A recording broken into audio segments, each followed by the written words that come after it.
Lily woke from happy dreams to find two notes at her bedside. One was from Mrs. Trenor, who announced that she was coming to town that afternoon for a flying visit, and hoped Miss Bart would be able to dine with her. The other was from Selden. He wrote briefly that an important case called him to Albany, whence he would be unable to return till the evening, and asked Lily to let him know at what hour on the following day she would see him. Lily, leaning back among her pillows, gazed musingly at his letter. The scene in the Bry's conservatory had been like a part of her dreams. She had not expected to wake to such evidence of its reality. Her first movement was one of annoyance. This unforeseen act of Selden's added another complication to life. It was so unlike him to yield to such an irrational impulse. Did he really mean to ask her to marry him? She had once shown him the impossibility of such a hope, and his subsequent behavior seemed to prove that he had accepted the situation with a reasonableness somewhat mortifying to her vanity. It was all the more agreeable to find that this reasonableness was maintained only at the cost of not seeing her. But, though nothing in life was as sweet as the sense of her power over him, she saw the danger of allowing the episode of the previous night to have a sequel. Since she could not marry him, it would be kinder to him, as well as easier for herself, to write a line amicably evading his request to see her. He was not the man to mistake such a hint, and when next they met it would be on their usual friendly footing. Lily sprang out of bed and went straight to her desk. She wanted to write at once, while she could trust to the strength of her resolve. She was still languid from her brief sleep and the exhilaration of the evening, and the sight of Selden's writing brought back the culminating moment of her triumph. The moment when she had read in his eyes that no philosophy was proof against her power. It would be pleasant to have that sensation again. No one else could give it to her in its fullness, and she could not bear to mar her mood of luxurious retrospection by an act of definite refusal. She took up her pen and wrote hastily, "Tomorrow at 4, murmuring to herself, as she slipped the sheet into its envelope. I can easily put him off when tomorrow comes. Judy Trenor's summons was very welcome to Lily. It was the first time she had received a direct communication from Bellamont since the close of her last visit there, and she was still visited by the dread of having incurred Judy's displeasure. But this characteristic command seemed to re-establish their former relations, and Lily smiled at the thought that her friend had probably summoned her in order to hear about the Bry's entertainment. Mrs. Trenor had absented herself from the feast, perhaps for the reasons so frankly enunciated by her husband, perhaps because, as Mrs. Fisher somewhat differently put it, she couldn't bear new people when she hadn't discovered them herself. At any rate, though she remained haughtily at Bellamont, Lily suspected in her a devouring eagerness to hear of what she had missed, and to learn exactly in what measure Mrs. Wellington Bry had surpassed all previous competitors for social recognition. Lily was quite ready to gratify this curiosity, but it happened that she was dining out. She determined, however, to see Mrs. Trenor for a few moments, and ringing for her maid she dispatched a telegram to say that she would be with her friend that evening at 10. She was dining with Mrs. Fisher, who had gathered at an informal feast a few of the performers of the previous evening. There was to be plantation music in the studio after dinner, for Mrs. Fisher, despairing of the Republic, had taken up modeling, and annexed to her small crowded house a spacious apartment, which, whatever its uses in her hours of plastic inspiration, served at other times for the exercise of an indefatigable hospitality. Lily was reluctant to leave, for the dinner was amusing, and she would have liked to lounge over a cigarette and hear a few songs. But she could not break her engagement with Judy, and shortly after 10, she asked her hostess to ring for a hansom and drove up Fifth Avenue to the Trenors. She waited long enough on the doorstep to wonder that Judy's presence in town was not signalized by a greater promptness in admitting her, and her surprise was increased when, instead of the expected footman, pushing his shoulders into a tardy coat, a shabby caretaking person in calico let her into the shrouded hall. Trenor, however, appeared at once on the threshold of the drawing-room, welcoming her with unusual volubility while he relieved her of her cloak and drew her into the room. "Come along to the den, it's the only comfortable place in the house. Doesn't this room look as if it was waiting for the body to be brought down? Can't see why Judy keeps the house wrapped up in this awful slippery white stuff. It's enough to give a fellow pneumonia to walk through these rooms on a cold day. You look a little pinched yourself, by the way. It's rather a sharp night out. I noticed it walking up from the club. Come along and I'll give you a nip of brandy, and you can toast yourself over the fire and try some of my new Egyptians. That little Turkish chap at the embassy put me onto a brand that I want you to try, and if you like 'em, I'll get out a lot for you. They don't have 'em here yet, but I'll cable."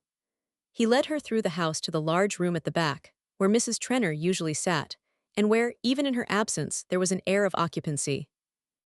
Here, as usual, were flowers, newspapers, a littered writing table, and a general aspect of lamplit familiarity, so that it was a surprise not to see Judy's energetic figure start up from the armchair near the fire. It was apparently Trenor himself who had been occupying the seat in question, for it was overhung by a cloud of cigar smoke, and near it stood one of those intricate folding tables which British ingenuity has devised to facilitate the circulation of tobacco and spirits. The sight of such appliances in a drawing room was not unusual in Lily's set, where smoking and drinking were unrestricted by considerations of time and place, and her first movement was to help herself to one of the cigarettes recommended by Trenor, while she checked his loquacity by asking, with a surprised glance, "Where's Judy?" Trenor, a little heated by his unusual flow of words, and perhaps by prolonged propinquity with the decanters, was bending over the latter to decipher their silver labels. "Here now, Lily, just a drop of cognac and a little fizzy water. You do look pinched, you know. I swear the end of your nose is red. I'll take another glass to keep you company, Judy. Why, you see, Judy's got a devil of a headache, quite knocked out with it, poor thing. She asked me to explain. Make it all right, you know. Do come up to the fire, though. You look dead beat, really. Now do let me make you comfortable, there's a good girl."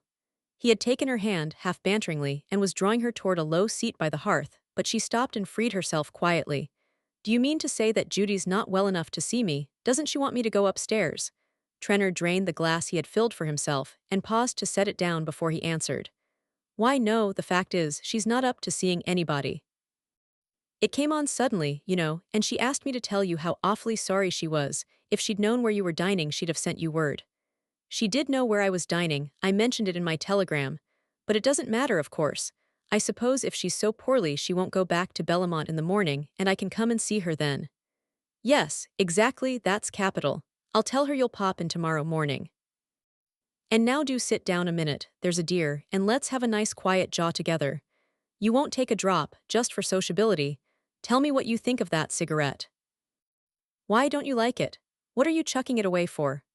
"I am chucking it away because I must go, if you'll have the goodness to call a cab for me," Lily returned with a smile. She did not like Trenor's unusual excitability, with its too evident explanation, and the thought of being alone with him, with her friend out of reach upstairs, at the other end of the great empty house, did not conduce to a desire to prolong their tea. But Trenor, with a promptness which did not escape her, had moved between herself and the door. "Why must you go, I should like to know? If Judy'd been here you'd have sat gossiping till all hours, and you can't even give me 5 minutes. It's always the same story. Last night I couldn't get near you. I went to that damned vulgar party just to see you, and there was everybody talking about you, and asking me if I'd ever seen anything so stunning. And when I tried to come up and say a word, you never took any notice, but just went on laughing and joking with a lot of asses who only wanted to be able to swagger about afterward and look knowing when you were mentioned." He paused, flushed by his diatribe, and fixing on her a look in which resentment was the ingredient she least disliked. But she had regained her presence of mind, and stood composedly in the middle of the room, while her slight smile seemed to put an ever-increasing distance between herself and Trenor. Across it she said, "Don't be absurd, Gus. It's past 11, and I must really ask you to ring for a cab." He remained immovable, with the lowering forehead she had grown to detest. "And supposing I won't ring for one, what'll you do then?" "I shall go upstairs to Judy if you force me to disturb her." Trenor drew a step nearer and laid his hand on her arm. "Look here, Lily, won't you give me 5 minutes of your own accord?" "Not tonight, Gus, you." "Very good then, I'll take 'em, and as many more as I want." He had squared himself on the threshold, his hands thrust deep in his pockets. He nodded toward the chair on the hearth. "Go and sit down there, please, I've got a word to say to you." Lily's quick temper was getting the better of her fears. She drew herself up and moved toward the door. "If you have anything to say to me, you must say it another time. I shall go up to Judy unless you call a cab for me at once." He burst into a laugh. "Go upstairs and welcome, my dear, but you won't find Judy, she ain't there." Lily cast a startled look upon him. "Do you mean that Judy is not in the house, not in town?" she exclaimed. "That's just what I do mean," returned Trenor, his bluster sinking to sullenness under her look. Nonsense, I don't believe you. I am going upstairs, she said impatiently. He drew unexpectedly aside, letting her reach the threshold unimpeded. Go up and welcome, but my wife is at Bellamont. But Lily had a flash of reassurance. If she hadn't come, she would have sent me word. She did. She telephoned me this afternoon to let you know. I received no message. I didn't send any. The two measured each other for a moment, but Lily still saw her opponent through a blur of scorn that made all other considerations indistinct.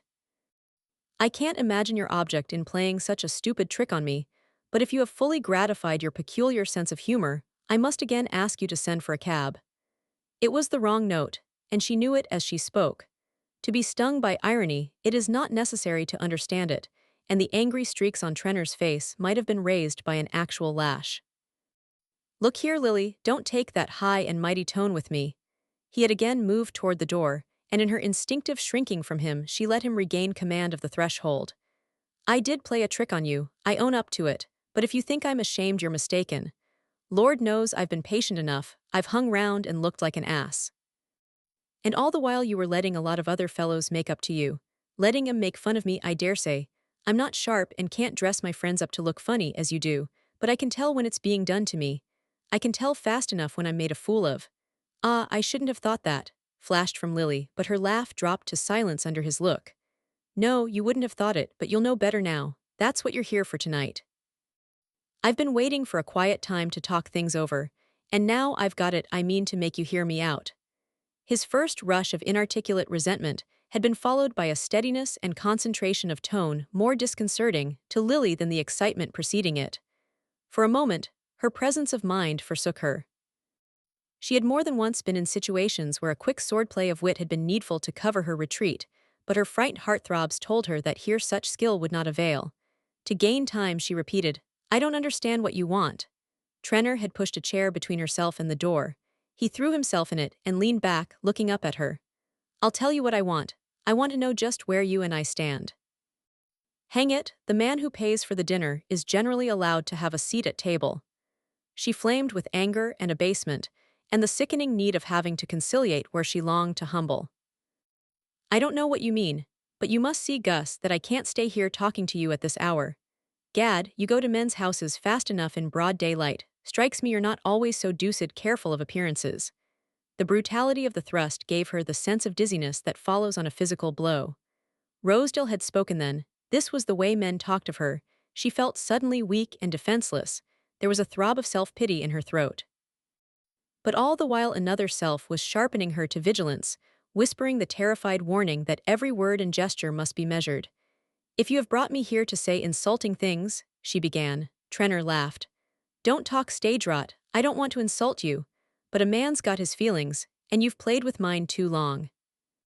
I didn't begin this business, kept out of the way, and left the track clear for the other chaps, till you rummaged me out and set to work to make an ass of me, and an easy job you had of it too.